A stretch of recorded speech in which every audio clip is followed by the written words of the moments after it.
Dorong gerobaknya. Ayo Ibnu, jangan sampai meleset.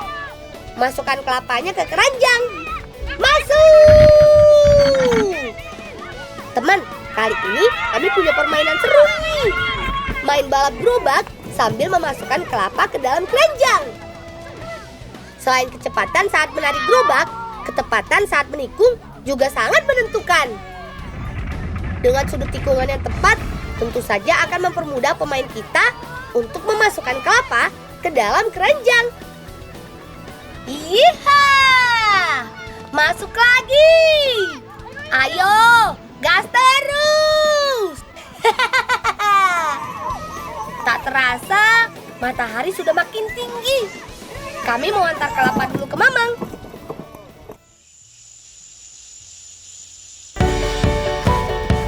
Syukurlah Mamang masih ada. Ayo kita turunkan kelapanya. Teman, Pangandaran merupakan salah satu wilayah pesisir selatan penghasil kelapa terbesar. Sebelum diolah, kelapa-kelapa ini harus dikupas dulu. Mengupas kelapa tidak boleh sembarangan. Karena alatnya tajam, biar Mamang saja yang melakukannya. Selain daging kelapa, masih banyak bagian kelapa yang bisa dimanfaatkan. Daging buahnya bisa dibuat santan, minyak, dan tepung. Sementara air kelapanya bisa dijadikan bahan jeli kelapa atau biasa disebut nata de coco. Bahkan sabut kelapanya juga bisa dijadikan tali dan sapu. Sekarang kita olah kelapanya ya.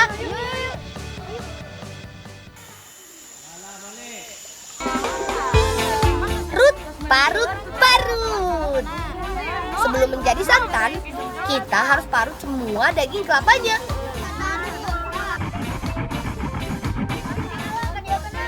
Untuk mengambil santannya, kita harus campur dengan sedikit air. Kemudian peras parutan kelapa di atas saringan. Tuh lihat, santannya mulai keluar.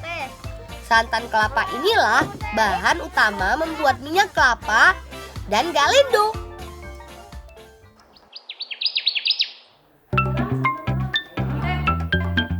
Minyak kelapa sudah dipakai oleh nenek moyang kita sejak dulu. Sebelum minyak sawit ada, masyarakat menggunakan minyak kelapa untuk kebutuhan sehari-hari. Jangan lupa, santannya diaduk terus. Membuat minyak kelapa tidak bisa sembarangan. Kita harus masak santan menggunakan api kecil. Tak heran, prosesnya bisa memakan waktu berjam-jam.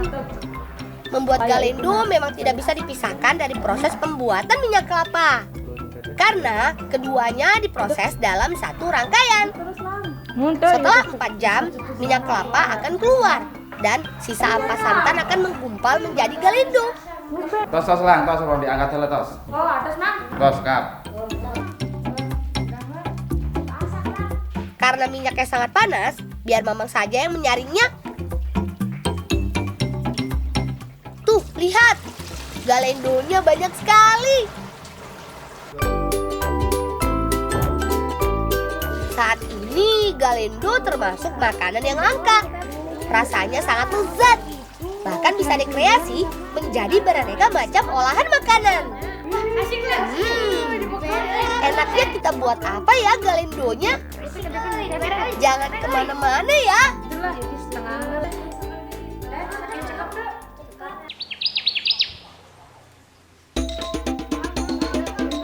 Selain daging buahnya yang kaya manfaat, air kelapa juga bisa diolah menjadi berbagai makanan.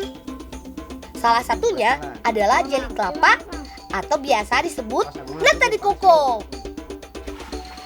Pertama, rebus air kelapa yang sudah disaring dan bahan lainnya ke dalam ketel besar. Setelah mendidih, kotoran yang terbawa akan mengapung bersama buih. Mang ari tos ieu kumaha deui mang? Digodok heula, diasakeun setengah jam. Bolang ka ditu we ngocorkeun tos asak. Selanjutnya, secara berkala kita saring buih menggunakan alat khusus dari kelambu. Setelah masak, air kelapa kemudian ditampung ke dalam drum.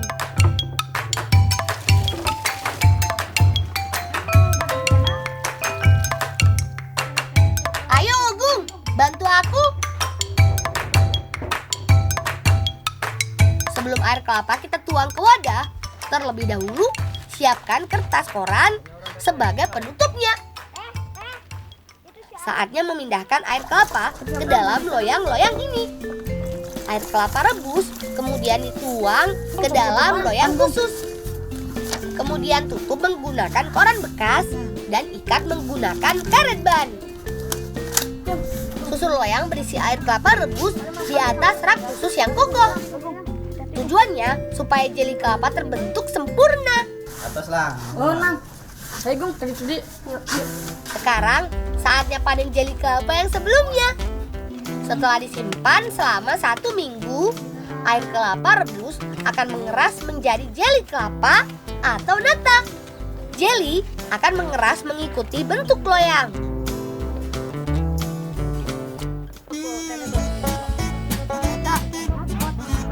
Masih ada proses selanjutnya. Sebelum diolah, lembaran jeli kelapa ini masih harus dibersihkan dan dicuci. Bersihkan lapisan atas jeli kelapa menggunakan kain. Tujuannya untuk menghilangkan kotoran yang berada di bagian dasar dan atas jeli kelapa. Setelah bersih, kemudian cuci jeli berulang menggunakan air bersih.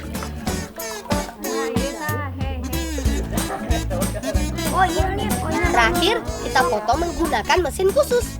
Mesin ini sudah diatur sedemikian rupa untuk memotong jeli dengan ukuran yang sama. Tuh lihat, bentuk dan warnanya sudah seperti jeli. Eits, kalau mau dimakan harus dimasak lagi ya, karena jeli kelapa ini rasanya masih tawar. Enaknya dimakan sama apa ya? Penasaran? Ngebolang yuk!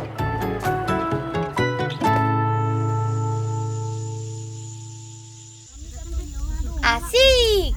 Teh Tami mau buat martabak mini saus jeli kelapa. Sekarang kita buat saus manisnya dulu yuk. Sambil menunggu apinya nyala, Agung membuat pewarna merah dari bunga rosella. Warna merah dari bunga rosella akan membuat jeli kelapa menjadi lebih segar.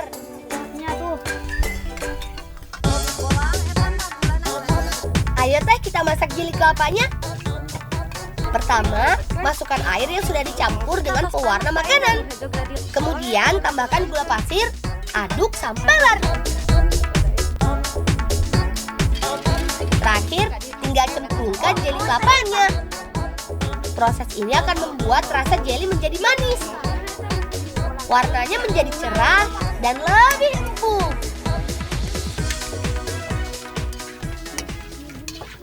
Nungguannya, yang ngapal ya kumaha jadina ngabolang yuk. Sekarang kita membuat martabak mini yuk. Saatnya kita buat adonan martabak mininya. Campur tepung terigu, susu bubuk, pengembang, ragi, gula pasir, dan sedikit air. Ayeuna saya namun terakhir karena adonanana. Selanjutnya, campurkan telur dan margarin yang sudah dicairkan. Aduk semua bahan sampai rata. Saya lebetkan karena adonan.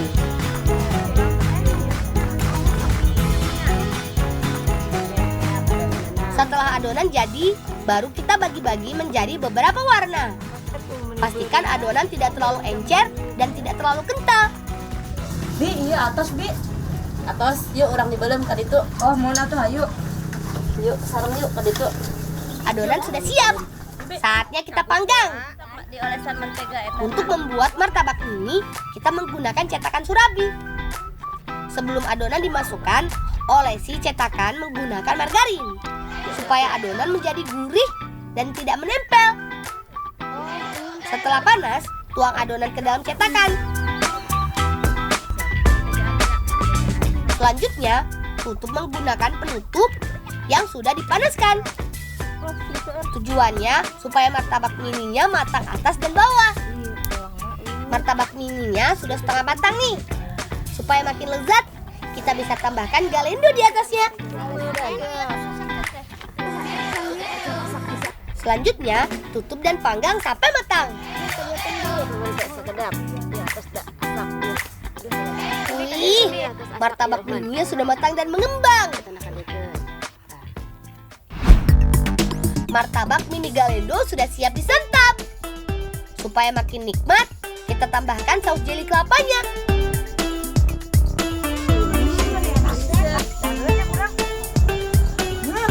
Martabak mininya pas sekali. Rasanya lembut, manis, ditambah Galendo jadi makin nikmat. Apalagi dimakan dengan saus jeli kelapa. Rasanya makin manis dan kenyal. Jeli kelapa mengandung karbohidrat, lemak, kalsium, dan kandungan serat yang tinggi. Sehingga sangat bermanfaat untuk melancarkan pencernaan.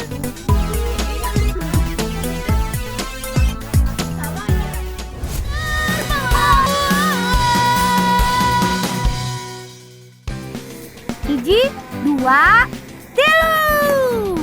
Iha.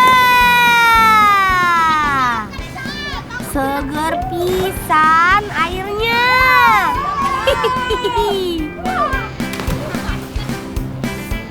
Perkenalkan, namaku Dika, si Bolang dari Kecamatan Cimerak, Kabupaten Pangandaran, Provinsi Jawa Barat. Kalian siap?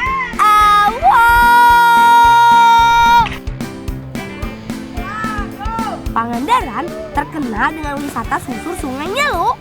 Kalian tahu Green Canyon kan? Nah, sungai ini hulunya dari Green Canyon, namanya Ciwayang. Setelah ini kita lanjut bertualang ke pesisir yuk.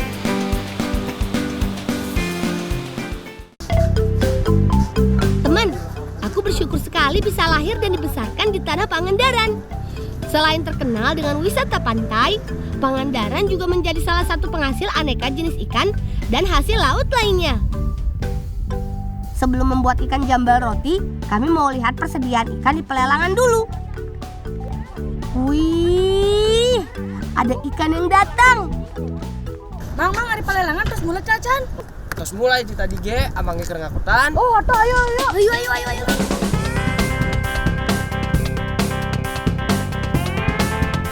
Teman, tempat ini merupakan pelelangan ikan yang ada di Pelabuhan Babakan, Pangandaran. Berbagai ikan segar dilelang setiap paginya, mulai dari ikan tongkol, ikan layur, kepiting, sampai ikan kadukang dan mayung sebagai bahan membuat jambal roti. Proses jual beli di pelelangan ikan memang unik, teman. Ikan dari nelayan akan dilelang kepada beberapa calon pembeli. Proses lelang akan dipandu oleh seorang petugas lelang. Dengan cepat, calon pembeli akan saling mengajukan harga. Siapa yang memberikan tawaran paling besar, dia akan mendapatkan ikannya. Sayang sekali, akhir-akhir ini nasib nelayan kurang beruntung karena musim ikan sedang tidak bagus. Sekarang waktunya kita belajar membuat jambal roti.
Setelah proses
akan menyusut menjadi 3 ons ikan asin.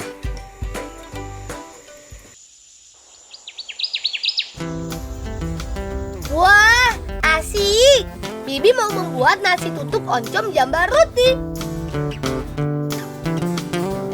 Lip, kali kan asin jambalna. Oh, nyelang.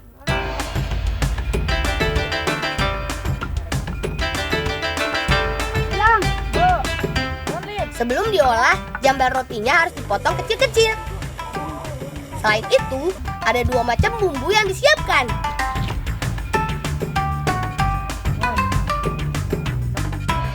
Bibi menyiapkan bumbu tutuk yang terdiri dari bawang merah, bawang putih, dan kencur yang semuanya sudah dibakar. Iris cabai gendot, bawang merah, bawang putih, dan tomat untuk tumisan jambalnya. Tak lupa ada lenca untuk campuran jambalnya. Baru begini saja sudah bikin ngiler. Ayo lang, ayeuna jambalna tinggal digoreng. Ayo tuh. Minyaknya sudah panas, tinggal digoreng jambal rotinya. Jambal roti mempunyai daging yang empuk, sehingga tidak perlu lama-lama saat menggorengnya. Kalau warnanya sudah berubah jadi keemasan, bisa diangkat deh.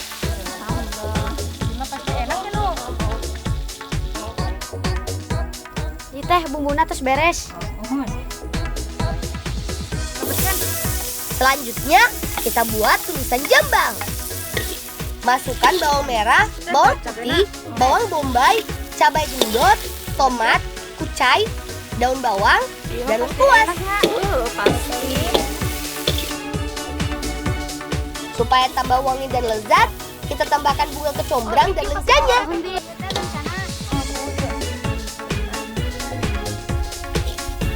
Terakhir, masukkan deh jambal gorengnya. Wih, wangi pisan, oi!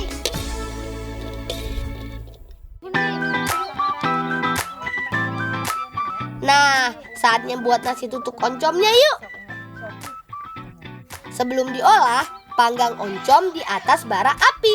Kemudian remas-remas sampai hancur. Lalu ulek bersama bumbu. Tinggal campur deh ke dalam nasi. Aduk-aduk oncom dan nasi sampai merata. Jadi deh nasi tutuk oncomnya.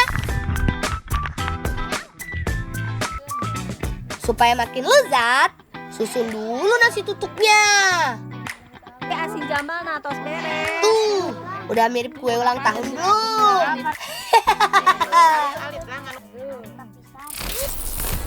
Aroma tutuk oncom dan asin jambalnya bikin gak tahan nih. Saatnya makan. Teman, nasi tutuk oncom merupakan salah satu resep khas Sunda. Aroma kencur dipadu dengan oncom bakar begitu harum. Ditambah asin jambal yang empuk, gurih, dan lezat, membuat makan siang kami makin nikmat. Selain itu, ikan asin juga mengandung kalsium dan fosfor yang tinggi, sehingga baik untuk pertumbuhan tulang kita.